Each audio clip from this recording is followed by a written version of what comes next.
Hey, it's Wu-Gong, and we're going to go over the 10 stances with the Rattan ring today. This is kind of a beginner's guide, so I'll do a different version later, but for now, this will do. First, you'll just want to get used to having the ring between your wrists like this. Make sure that your hands are relaxed and you're able to move in a small circle like this. The key to using this ring is sensitivity. Being able to make small changes without dropping the ring is important. With that in mind, we're going to try our first exercise with this, which is going to be putting both arms in like this at the same time. So come here and then thrust, just like that. Make sure that it's not your hands that are touching, but rather your wrists up here.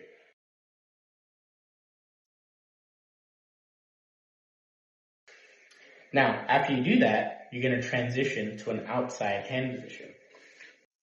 So from the inside hand position, we'll come down and go over and come to the outside position, like this. And then we'll jump right back in.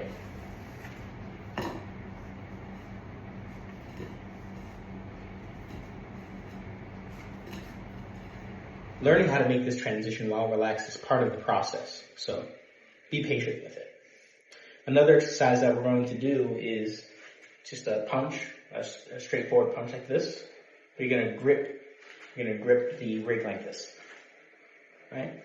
Now, as I'm coming forward, I'm extending and I'm gripping the ring right at the end, like a punch. Right? Almost like the 1-inch punch. Cool. Now you'll notice the other hand, the thumb is going to be inside, touching the ring like this. The thumb is still making contact. You want this to feel smooth, not forced, and not like your hands are working against each other, but rather that they're working with each other. It's very, very important to understand this balance, this relaxed feeling. So, we have one transition, and then we have one exercise. Great. Now let's just get into our stances. So when we do all of our stances, they will come from a weaved hand position, which means one hand will go on one end, and the other hand will go on the other. You guys can roll it to make it feel better and more comfortable if you like, but you're going to start with the elbows in. You're going to put one hand in front of the other and turn your body sideways slightly, just like a boxing stance if you look from the side. This is a typical boxing position. So I call this front guard. Now from this guard, you are occupying the front space. That's why it's called front guard. You can use your jab, you can turn it into any offense that you want, and you can post and do various things with it.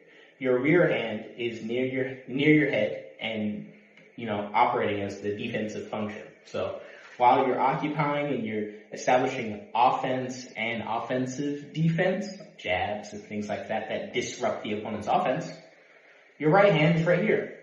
So here, boom, right, just touching. And the other side of it is going to be the reverse front guard. So from the reverse front guard, all you're going to do is you're going to turn your shoulders slightly forward.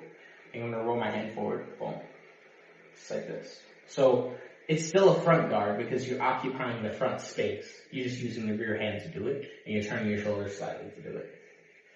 Boom, boom, boom. So that transition is easy enough. Now, the second guard that I like to teach people about is the closed guard, one of my favorites. The closed guard, you're going to take that front guard, and you're just going to close the front hand towards your head, like you're blocking a big right hand, or like in Muay Thai, you're blocking a head kick, right? And then this rear hand, right, it's not going to come forward a whole lot, but it is going to come forward kind of proximal to the forearm here.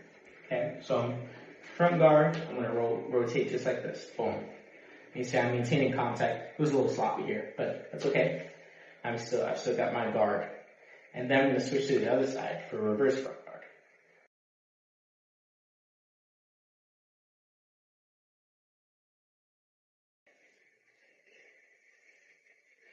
Alright, making these transitions as small and efficient as possible is very important.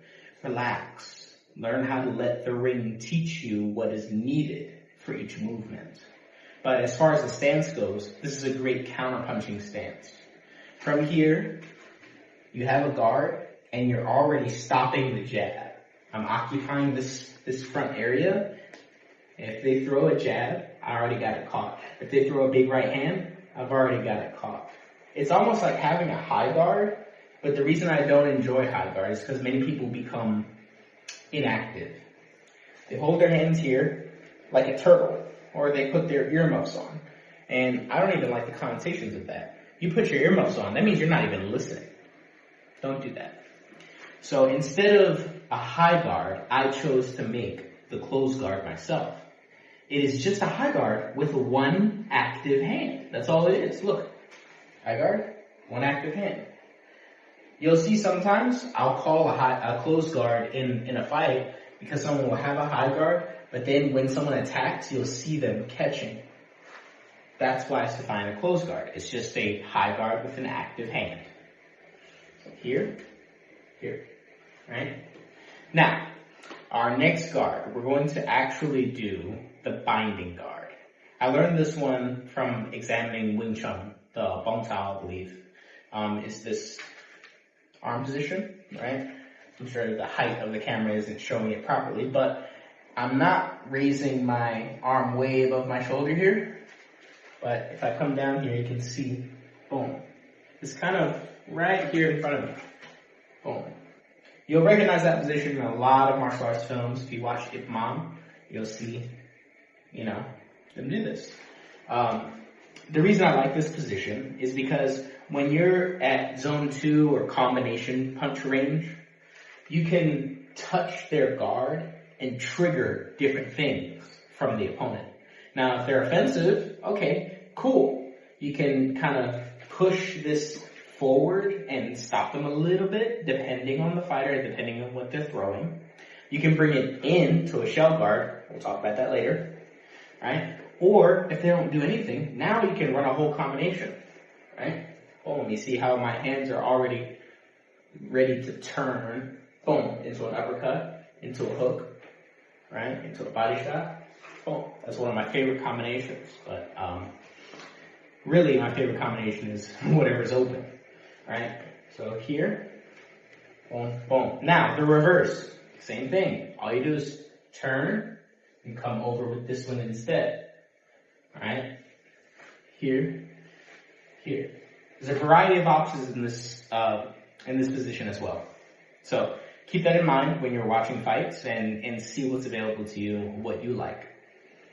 Now, the next one we'll talk about is, in fact, the shell guard, right? One of the most famous guards in boxing. And you'll see everybody doing is, lowering their front hand, and it actually guards the body, as you can see, right? And keeping their right hand up like here. The reason that this guard works is because the right hand stops the jab, right? Most people know this. The shoulder is actually going to shoulder roll the right hand. If a right hand is coming at me, I can go here. I can also create a wall. A lot of people don't know about this one. If you watch Evander Holyfield or Archie Moore or different people that have also used the shell guard, not just the Philly shell, whatever you want to call it, they also come here. And they do the other side. Like Smoking Joe Frazier, right? So, I come here, boom, catch the jab, catch the straight, turn for the hook, they're throwing the hook from this direction, boom, they throw an overhand, I can turn, or I can roll, and there's just so many options that you can do. But the other part of this is also a great counterpunch position, because when I turn, boom, my straight is ready and loaded. Boom, to come right down. But you notice, here's the cool thing about this ring. You notice when I throw this, you see how my hand is in a weird position? Right? It's better if I bring it here. And also, look, I can extend through my ring. So this is something that I practice. I'll do a shoulder roll, bam, and then I'll throw, bam. You see how I bring my hand up? Boom, boom, boom, boom. So now the ring is training me to keep my hands up. It's very cool. Now the reverse shell, I'm switching to this position. This position, it's very useful, but you usually see it in zone 1, which is clinch distance. You're the closest you can possibly be with the opponent, and let's say I'm in orthodox.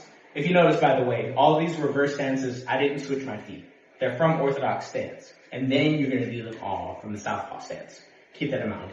But, reverse shell guard, you see, I'm going to put this shoulder forward. And when somebody's super close and they're clinching, you can create space with this elbow and hit them. With a short uppercut, short hook. You can do all sorts of different techniques here, as long as you're aware of the position and you practice it and you see the different things that are available. Also, it's an opportunity to stance switch. So if I do come here, somebody comes in, boom, boom, and they angle, and then they attack here, I can come to a reverse, boom, boom. So now we can fight here, because we practice both stances, right? Now we're going to get into one of my favorites, is the shield guard. Okay, so the shield guard is here. Right? Now you notice, it's almost like I'm making a little plus sign. So this right hand is proximal to my face, just like the front guard. But instead of having this here, I'm actually going to be here. And you'll see some trainers, using this in their mitts. They'll have people throw a combination. They'll start with a jab, boom, and then instead of bringing their hand all the way back, they'll just go like this, boom, boom, and then they'll punch off of that, right? So it should look like this, right? Like jab, boom, right? Comes to the shield guard, bend my knees. So jab, boom, boom, and you turn. This is a very interesting position. When you're at zone 2, zone 1, really close to somebody, and they have their hands up like this, as soon as you cross your arm over both of their hands, you are occupying both of their hands with just one hand. Even if you extend your hand forward a little bit like this, I would still consider this a shield guard just because of the way they're occupying. One of the best examples of this is Shakur Stevenson. He does this a lot, especially in the sparring film study that I did on him a while ago against Denis Ugas. Ugas is much bigger than Shakur, and Shakur controlled that entire sparring session. He walked it like a dog. So pay attention. So shield guard, and same for the reverse. Here, even more so can you control because you're turning your power side. Now, if you're right-handed. Now, when you do this on the reverse side, I want you to make sure that you turn your hip on this one specifically. The other ones, yes, but this one specifically. Because if you just go like this, it's very weak. This is a reverse shield guard and it's very weak like this. Once you bend your knees and you turn like this, now I'm applying pressure.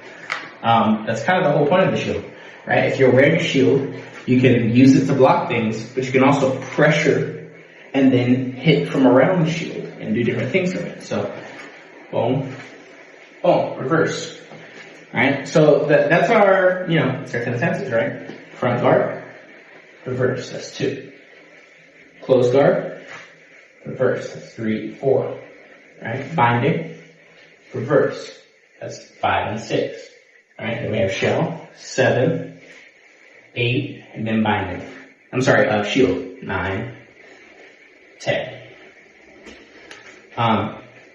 Like I said, this is just the first video on this that I wanted to do to explain what the stances are and kind of qualify them a little bit. This is very brief.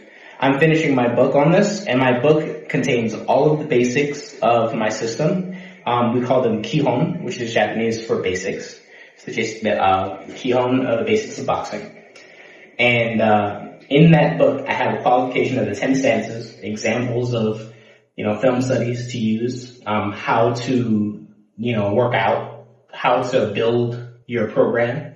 All of these different things are available. So check it out, and I hope this helps you guys. Thank you.